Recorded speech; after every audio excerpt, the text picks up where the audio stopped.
హనుమంతుని వేషధారణలతో భిక్షాటన చేస్తున్న వ్యక్తిపై ఓ మహిళ ఆగ్రహం వ్యక్తం చేశారు. హనుమంతుని వేషంలో ఎలా అడుక్కుంటావు? నువ్వు హిందువు అయితే ఇలా చెయ్యవు, వేషం తీసేయ్, ఇంకెప్పుడు ఇలా చేయవద్దు అని ఆమె చెబుతున్న వీడియో సోషల్ మీడియాలో వైరల్గా మారింది.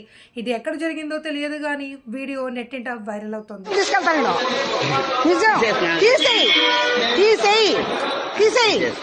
ఎక్కడ వద్దు, ఇక్కడ తీసేయి. వద్దయ్యా, నువ్వు తీసేవయ్యా, నువ్వు తీసేయి. హనుమంతుని వేషం వేసుకొని ఎట్లా అడుక్కుంటావయ్యా నువ్వు? ఏంటది?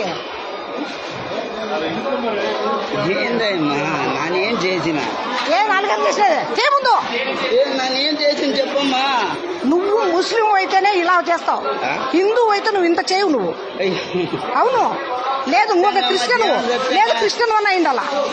అంత రెండు కాకుండా నువ్వు మా హనుమంతుని ఇంత అవమానం చేయవు నువ్వు. అయ్యో దేవుని దత్తంగా అట్ట ఇది ఆ మాటలు కాదు, తీసేది.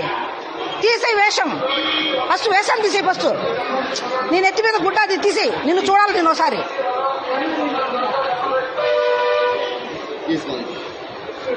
తీసేయి, మాలలు తీసేయి, మాలలు తీసేయి. చెప్పు నాకు, ఇంకెప్పుడు ఈ వేషం వేయనని చెప్పు. చెప్పు. వృత్తి ఏంటి? వృత్తి నీకు రాసిచ్చినామా? నీకు రాసిచ్చినామా? మేమేమన్నా మా హిందూ ధర్మంలో దేవతల వేషం